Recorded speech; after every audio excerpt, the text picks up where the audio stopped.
CM Bhupendra Patel Vadodara ખાતે સંબોધન કરી રહ્યા છે, તો સીધા જ જઈશું ત્યાં। ભાઈ જોશી, મારા સાથી ધારાસભ્ય શ્રી યોગેશભાઈ પટેલ, श्रीमती मनीषाबेन वकील, श्री केयूरभाई रोकड़िया, श्री चैतन्यभाई देसाई, पूर्व सांसद Shrimati Ranjanben Bhatt, deputy mayor Shri Chiragbhai Barot, standing chairman Shri Shitalbhai Mistry, पक्षना नेता मनोजभाई पटेल, दंडक श्री शैलेषभाई पाटिल, शहरना अध्यक्ष श्री डॉक्टर विजयभाई शाह, शहरना महामंत्री श्री सत्येनभाई गुलाबकर, म्युनिसिपल कमिश्नर श्री दिलीप कुमार राणा, चूंटायेला जनप्रतिनिधि संगठनना पदाधिकारी, सौ नागरिक भाईओ बहनों, लाभार्थीओ, प्रेस मीडियाना मित्रों, सौने मारा नमस्कार।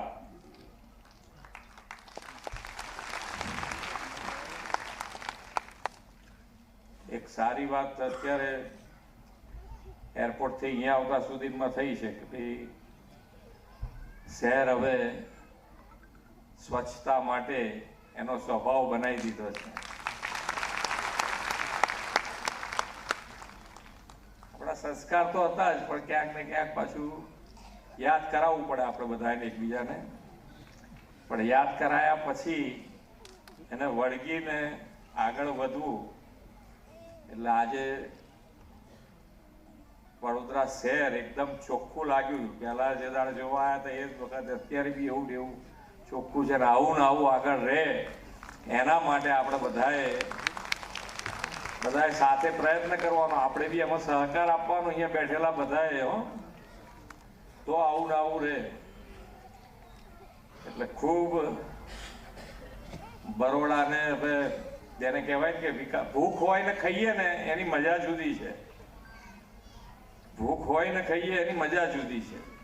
એમ હવે બરોડાને આ પટ્ટામાં ટોપ ઉપર આવવાની ભૂખ લાગી છે એવું લાગે છે આપણને।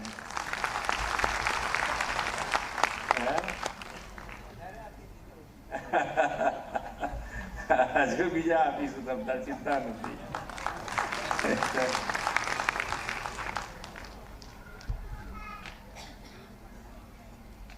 विश्व नेता અને દેશના યશસ્વી વડાપ્રધાન શ્રી નરેન્દ્રભાઈ મોદીની વિઝનરી લીડરશિપમાં આપણે વિકસિત ભારતની દિશામાં આગળ વધી રહ્યા છીએ।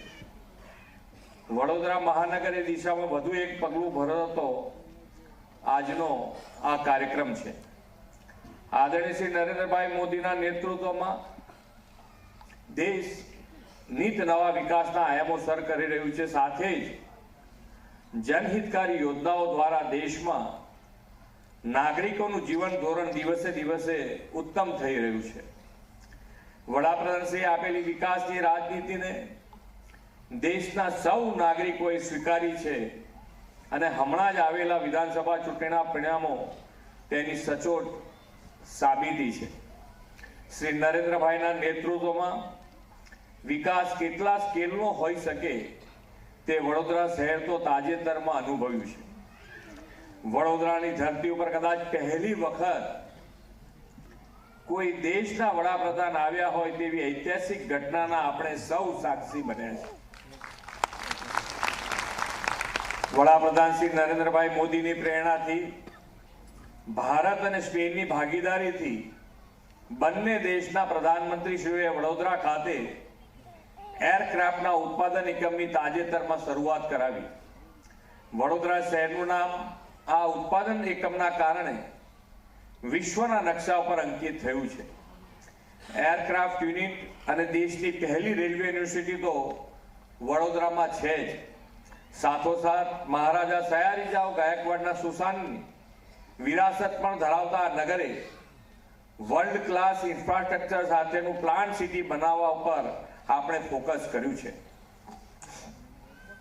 આજે વડોદરા મહાનગરને એક જ દિવસમાં 616 કરોડ રૂપિયાના 76 જેટલા વિવિધ વિકાસ કામોની ભેટ મળી છે।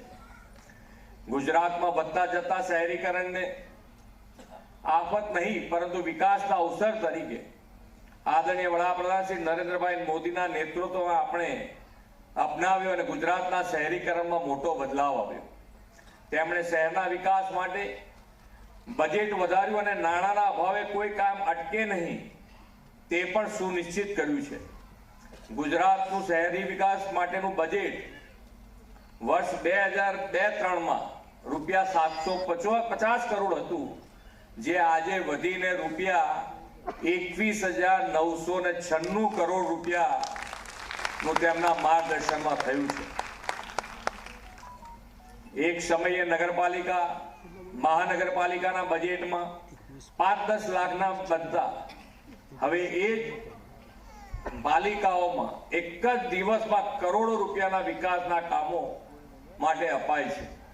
તાજેતરમાં જ આ શહેરમાં આઉટગ્રોથ એરિયાના વિકાસ માટે રૂપિયા 68 કરોડ અને મહાનગરપાલિકાને આંતરમાળખાકીય સુવિધાના વિકાસ માટે 756 કરોડ રૂપિયા ફાળવ્યા છે.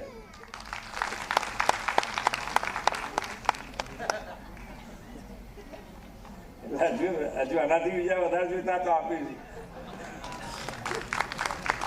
રાજ્યમાં વધતા જતા ઔદ્યોગિક આર્થિક વિકાસને પરિણામે નગરો મહાનગરોમાં વસવાટ કરનાર લોકોની સંખ્યા ઉત્તરોત્તર વધતી જાય છે.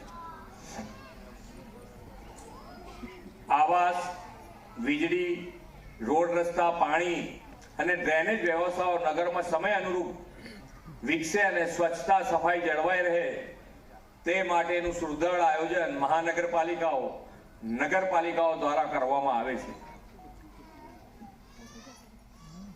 તે દિશામાં આગળ વધતા આજે વડોદરાના 830 પરિવારો માટે એફોર્ડેબલ હાઉસિંગ અંતર્ગત રૂપિયા 74 કરોડના ખર્ચે આવાસ તૈયાર કરીને લોકાર્પણ કર્યું છે.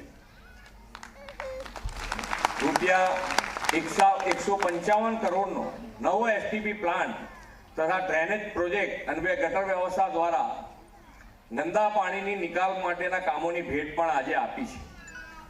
વડાપ્રધાનશ્રીએ સ્વચ્છતા ત્યાં પ્રભુતાના મંત્ર સાથે સ્વચ્છતાને પ્રાથમિકતા આપવાનું આહવાન કર્યું છે. વડોદરા મહાનગરમાં door to door garbage collection માટે ઈ રિક્ષા તથા અન્ય વાહનો પણ આજથી શહેરી સ્વચ્છતાના મહત્વપૂર્ણ કાર્યમાં જોડાશે. શહેરની સુખાકારીના આવા અનેક વિકાસના કામો રાજ્યોમાં નગરોમાં ગામે ગામ આપણે મોટા પાયે હાથ ધર્યા છે અને શહેરોને લવેબલ તથા લિવેબલ બનાવ્યા છે. વિકાસના કામો માટે નાણાંની કોઈ કમી ન રહે અને 1 રૂપિયા સામે 1.25 રૂપિયાનું કામ ગુણવત્તાયુક્ત કામ થાય એવો વડાપ્રધાનશ્રીનો ધ્યેય આપણે સાકાર કરવો છે. આદરણીય શ્રી નરેન્દ્રભાઈએ જ્યારથી દેશનું સેવા દાયિત્વ સંભાળ્યું ત્યારથી દેશમાં ઇઝ ઓફ લિવિંગ સતત વધ્યું છે. હેપીનેસ ઇન્ડેક્સમાં પણ વધારો થયો છે. એક બરોડામાં અલકાપુરી રેલવે અંડરપાસ છે, એનું ટૂંક જ સમયમાં તમને એનો રેલવેનો ઓવરબ્રિજ વડોદરાને ભેટ આપવામાં આવશે.